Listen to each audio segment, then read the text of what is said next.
पूछेंगे उनकी Joshi madam sir से कि उनका जो मैडम सर है काफ़ी पॉपुलर शो था और लोग मतलब आपको ज़्यादातर उसी कॉस्ट्यूम में देखना चाहते हैं, उसी कॉस्ट्यूम से उन लोग को पसंद करते। तो पहले आप उसके बारे में बताइए, आपको कैसा लगा था जब वो पॉपुलर होने लगा, फेमस होने लगा? मेरे लिए बहुत सरप्राइजिंग था क्योंकि मुझे याद है जब मैंने मैडम सर का ऑडिशन दिया था, फिर मीटिंग्स हुई थी, फिर मुझे पूरी कहानी इन्होंने बताई थी और मुझे देख के लगा था कि यार ये तो बहुत डिफरेंट है। ये बाकी टेलीविज़न से इतना ज़्यादा अलग है कि इसका चलना एक बहुत बड़ा रिस्क है। फर्स्ट ऑफ ऑल आपकी आपकी जो आप 4 लड़कियां हैं एक तो मेन, उसके अलावा चारों बहुत स्ट्रॉन्ग कैरेक्टर्स हैं। Nobody is crying, nobody has a सास बहू drama, nobody has tears in the eyes all the time. कोई बेचारी लाचार औरत की कहानी नहीं है, चारों बहुत स्ट्रॉन्ग है। उसके ऊपर से हम हर एपिसोड, हर कहानी में एक सोशल मैसेज देने की कोशिश करते हैं। तो ये इतना प्रोग्रेसिव शो और इतना डिफरेंट शो पता नहीं चलेगा कि नहीं, पर जब चलने लगा और जब लोगों का रिस्पॉन्स आने लगा, जब टीआरपी बढ़ने लगी, जब फैन फॉलोइंग बढ़ने लगी, when people started loving the show, I think we were over the moon. We were so happy and so proud. The entire remember एक खुशी की एक लहर होती थी हमेशा सेट पर, क्योंकि अब ठीक है एंटरटेनमेंट के लिए आप बहुत सारी चीज़ें करते हैं, आप अच्छी बुरी पॉजिटिव नेगेटिव सब कुछ करते हैं, but once in a while comes a show that promotes the goodness of humanity, and Madam Sir was a show like that. So I think all of us, the entire team, is very proud of it. तो अगर बात करेंगे आपके upcoming projects के बारे में, तो आप जल्दी कुछ थिएटर में कुछ नया Yes, project so करने the वाले हैं, उसके upcoming बारे में हमें announcement is that I'm doing a play. Theatre is my first love. I always try and make sure कि मैं हर प्रोजेक्ट के बीच में एक प्ले थिएटर करने का जो है वक्त निकाल पाऊँ और वो कर पाऊँ, because as an actor I also promote this theatre. I feel is a dying culture, and I think it's our generation that needs to revive it, revamp it, and make it bigger. So I'm doing a play. एक बहुत ही cute सा romantic comedy play है, a very different character of a very hoity toity अमीर ज़ादी girl. इस तरह का कैरेक्टर मैंने कभी किया भी नहीं है, मैंने बहुत ऐसे जहनी ज़मीन से जुड़े हुए रोल किए हैं, तो मुझे बहुत मज़ा आ रहा है ये इतना क्यूट सा कैरेक्टर करने में।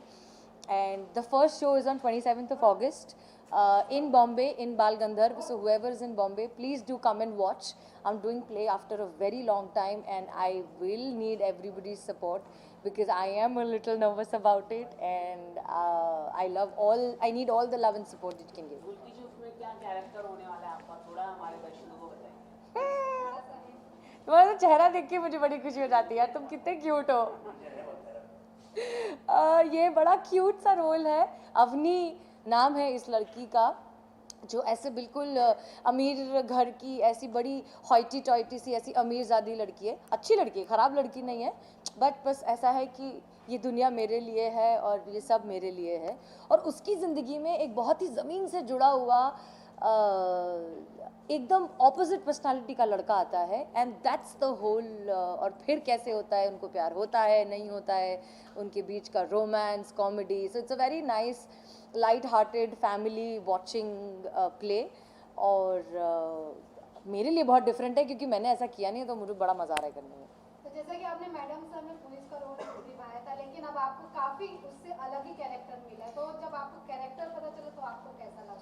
मुझे कैरेक्टर सुन के ही बहुत मज़ा आया क्योंकि ये बिल्कुल बहुत अलग था।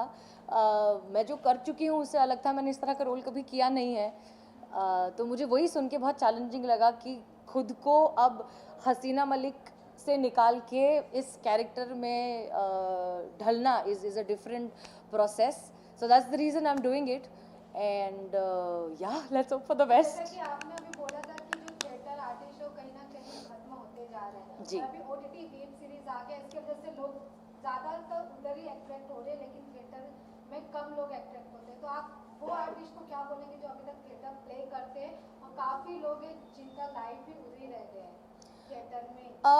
I first of all, to all the people who are doing theatre very seriously, hats off to them. You guys are the one who are holding the fort down. Second, मुझे ऐसा लगता है कि ठीक है OTT है, television है, films है, सब कुछ है, पर थिएटर का अपना मज़ा है यार, उसका एक अलग नशा है, उसका एक अलग उसकी एक अलग एनर्जी है। When you go in a theatre hall and watch people performing on stage, वो एक अलग एनर्जी एक्सचेंज है, whether you are sitting in the audience और whether you are performing on stage. जो कैमरा के सामने आके वो कंप्लीटली चीज़ बदल जाती है। एंड ऑनेस्टली मुझे वैसा लग रहा है कि कोविड ने हमें इतनी सारी चीज़ें सिखाई है कि अब सबको जो है, अब सब जैसे होता है ना कि 3 साल सब घर में बंद थे, अब सबको बाहर निकलना है। So everybody wants to go out, everybody wants to go out with their family, with their friends. तो आप कितना जाओगे फिल्में देखने, आप कितना जाओगे मॉल घूमने, आप कितना जाओगे बाहर खाना खाने? आओ थिएटर आओ, प्ले देखने आओ, support it. I think it's a beautiful culture and theatre should be supported, it should be kept alive. आप अपने फैंस को कुछ मैसेज देना चाहेंगे? Thank you, it's your love which is my backbone, it is my spinal cord. I love you so much and it's because of you that I keep experimenting with myself, whether it is my hair, whether it is my work, whether it is whatever it is, because I know that you guys love me, and so keep loving me because I love you way more.